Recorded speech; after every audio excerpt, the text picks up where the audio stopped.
And we'll move on then. The Indian two-wheeler major Hero MotoCorp is planning a boost to its motorcycle business with the launch of a new program called Hero 2.0. Now, the program will involve an entire new range of premium motorcycles in addition to giving a new look to the stores and launching some new premium stores. Now, in an exclusive interaction, ET Now's Sumit Chaturvediin caught up with Hero MotoCorp's new CEO Niranjan Gupta to know the company's growth strategy for domestic market and its plans for the electric vehicles and global expansion plans. Listen in.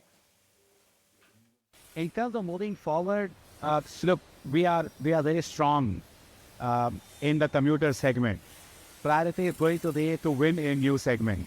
For instance, we are talking about premium, where we want to win, and you are going to see a lot of launches which are lined up in the current year. Similarly, another priority is going to be build leadership in EV, and that again, we've already announced that not just 10 cities, 20 cities, but this year we are going to go 100 plus cities in the current year. So these are going to be some of the priorities. Primarily, if you ask me, we're going to change the gear. Okay, that's a priority going to be. But what about the overall picture, big picture? You said you want to enter new segments. You want to, break away from the overall image of being a commuter bike maker.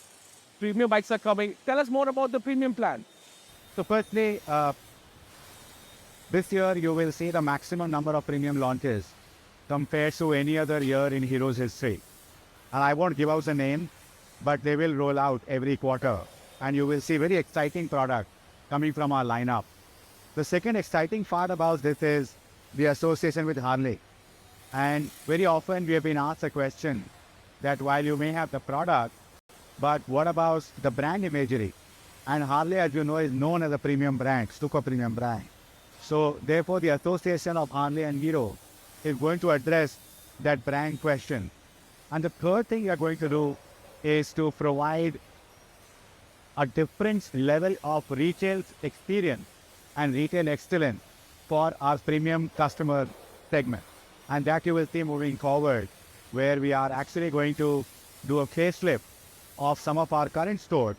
We are calling them Hero 2.0, where a lot of our current stores will get a facelift and provide a much improved customer experience and services in those stores. Other than that, we are also going to have some number of exclusive premium stores as well.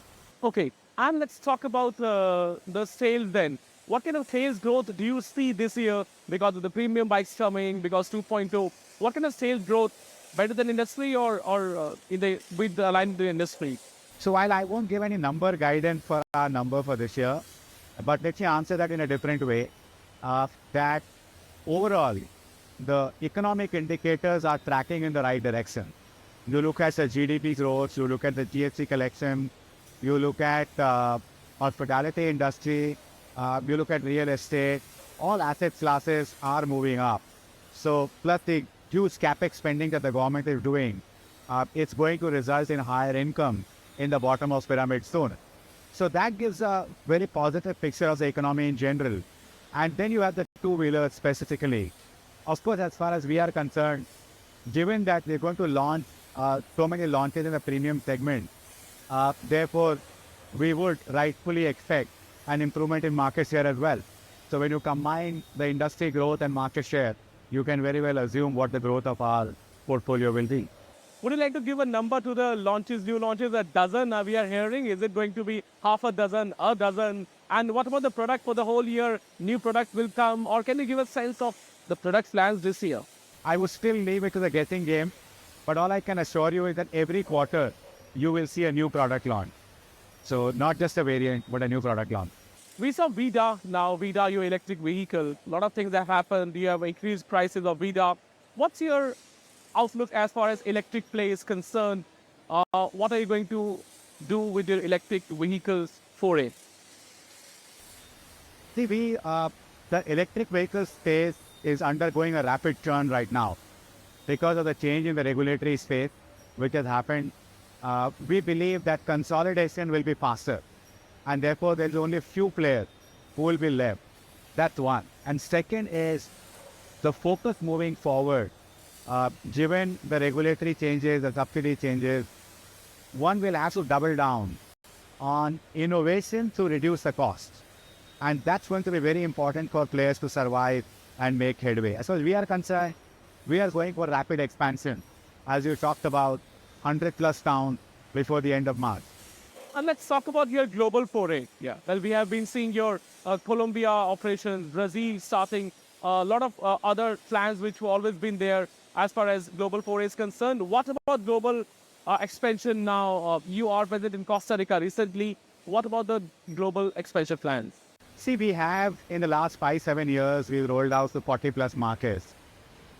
Moving forward, what we're going to do is to disproportionately focus on the top 8 to 10 markets, while we'll continue to cater to the rest of the market. But to focus on the top 8 to 10 markets, maybe look at expanding in Southeast Asia, because that's a big geography which is here.